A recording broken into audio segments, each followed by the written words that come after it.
a person who doesn't believe in a creator has to at least accept that their sense of morality is completely subjective to the cultural sensibilities.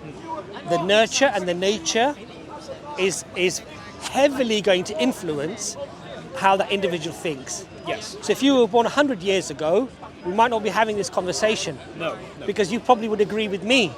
Yes, it's a sin. Yes, it's bad. yes, it's yeah, wrong, right? So now what's changed? What's your name again? Jacob. Jacob Abbas, yeah? Yes. So Jacob, 100 years ago, biologically, physically, exactly the same. Yet his opinions are very different from the Jacob of today. Yes. So what we say is that we don't rely upon social media or the media or actors and actresses to tell us what is moral or immoral, or governments that often themselves are immoral in what they do, to teach us about morality. For us, our moral code comes from what we believe to be a more objective or an objective source, which is the creator. Right. And what's important is assessing whether in fact the creator did indeed say those things or not.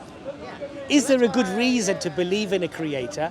Is there a good reason to believe that these moral issues have been discussed or told to us by that creator? Yeah. That's of paramount importance. Yes. Because if we go about, our opinions are based upon feelings. Feelings are very fluid. Yeah, of course. And they change. Yes. What you might say today, Jacob, in 100 years' time, if you were around, if we managed to freeze you and Let's hope bring you back to life or whatever, right? You might have a different opinion about what we've even discussed today, right? Yes, yeah. You see my point?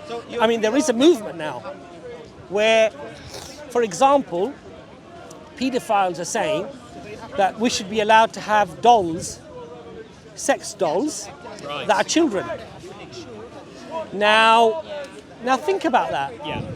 Now, from a purely secular, liberal, materialistic, foundational belief, how are you going to argue that that's wrong? I suppose it's very difficult. The thing is, because as you've just said, it's a grey area because it's obviously it's not a person, it's not a physical, it's not a sentient being. Right. So obviously there's that aspect, which means, in theory, there's no harm being done. But then you need to look at, I suppose, the context of what's behind that and why the person thinks, that is, I suppose, okay. Yeah. So it's a hard one. And that's what I'm trying to explain to you. So morality is very difficult Yes. to anchor to anything when it's purely based upon materialism or social consensus. Yes. So for example, what was the other issue? The issue was incest, for example. Let's say a father who's sterile wants to marry his daughter. Right. Now, most of us would have an internal icky issue concept, Yeah. even if we weren't religious. Yes. We say, look, that's just, your best mate, if she was a woman, she said, I'm marrying my dad. Yeah. You'd think, what's going on there, right? Yeah. That's not quite right.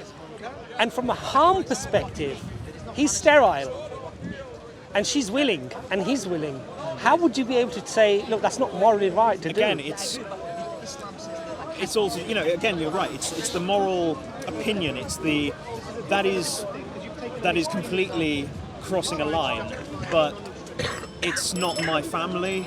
I can only give my opinion. I can only say, we'll say Georgia. I can only say Georgia. That is completely the wrong. By the way, thing you're to just do. making up a name here, right? I'm just making so up a name. we're not going to Just making up a name. No. I'm just saying that, we're not going to. Some Georgia's going to call. No. Some random. Why have you said my name? Yeah. So just but I can't do any more than that. I can't give my my view. I can't give my opinion. But do you see the limitations that we have now with morality? Yes. Yeah. So how would we then attribute certainty when it comes to morality? And I believe that the only way to do that is that you'll have to go to the Creator. Right. And even if through your intellect and your reason you may not be able to explain something to be bad or good, because it's very difficult, right? Because these are very, very grey areas from a materialistic point of view. Right. Other than they feel bad, yeah? You'd have to turn to the Creator because Allah says this is forbidden. Right. You can't marry your aunt, you can't marry your uncle, you can't marry your daughter, you can't marry your son. Yes. All of these things are stipulated. And so Allah has made them haram, forbidden. Yes. So now you might have certain cultures who will say, well, actually, and there are, by the way, some European countries talking about the rights of people to have intimacy with family members if they want to. Right. A brother and a sister, for example. Okay. Right? And I believe that the only way that you can, with any certainty, with any firm anchor, say, look, that's beyond the lines. Yes. Yeah. That's wrong morally. I think is you have to turn to God. You have to turn to religion. I see. Okay. And there's no other way to. And so, but what I would hope from you and sister from you as well is that, look, it's very easy for me to make claims. Yes. I could claim the Quran is this, Islam is this.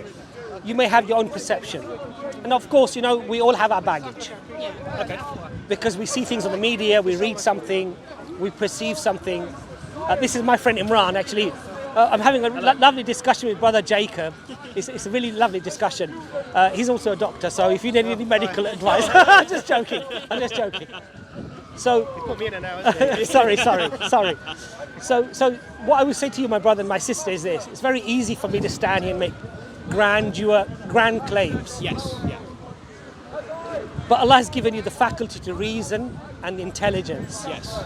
And a great deal of that, I believe, should be spent in the pursuit of finding out whether there is truth to these people who were coming down periodically throughout history, Yes. claiming to be sent by the Creator, Okay. and then being given revelation as a guidance to humanity, or whether there's any truth or reason or credence to follow those guidances. Right. And I would hope that you would look at the Quran objectively, right? As objectively as you can. Analyze it for yourself. Right. Okay. Analyze the claims. What is it saying? Why should I believe it? Yes. What are the reasons as to the claim within it of it being a miracle? Can I substantiate any of those claims in any way? Yes. Yeah. And after using your reason and your investigation, if you're convinced, accept it.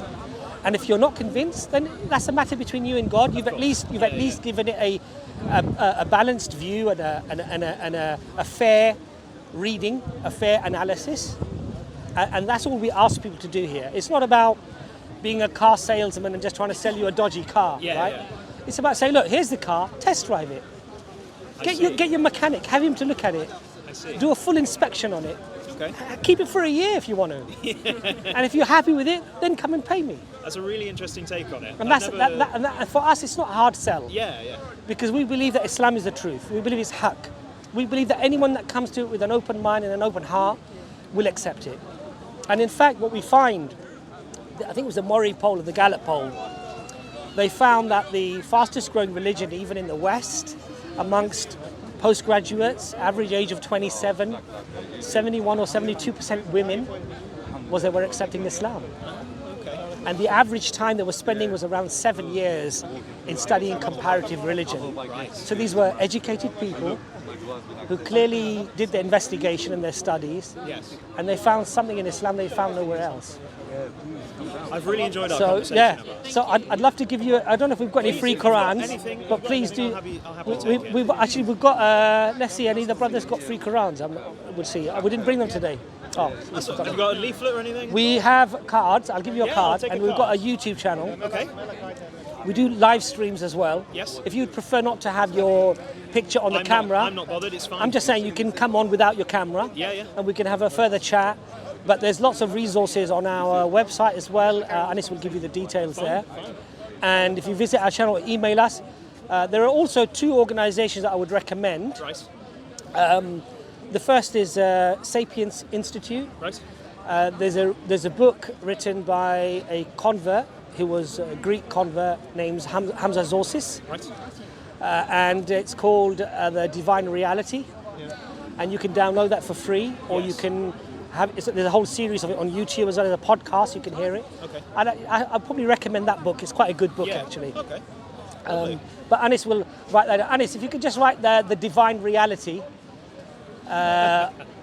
Hamza Zorsis, and then the brother can maybe have access to that as well. Is that your position at the moment, guys? Are you, Say it again. Sorry. what's your position in terms I was explaining to Abbas that I feel at the moment I'm an atheist, but I've really enjoyed this discussion. I feel it's been so interesting hearing, because like I said, I don't speak to my friends Sure, very often at the moment, sure. you know, but it's been so interesting hearing, I suppose, what drives you and what, Yeah. what you have faith in. You know, it's very interesting. You know what it is, Jacob? I mean, being born here, Dr. Imran being born here, you know, we went through the Western education, Western life. Many of us questioned. My parents are Muslim. Thank you very much. You know, my parents are Muslim. Why should I be Yes. Muslim? You know, because science seems to have all the answers, Right. etc.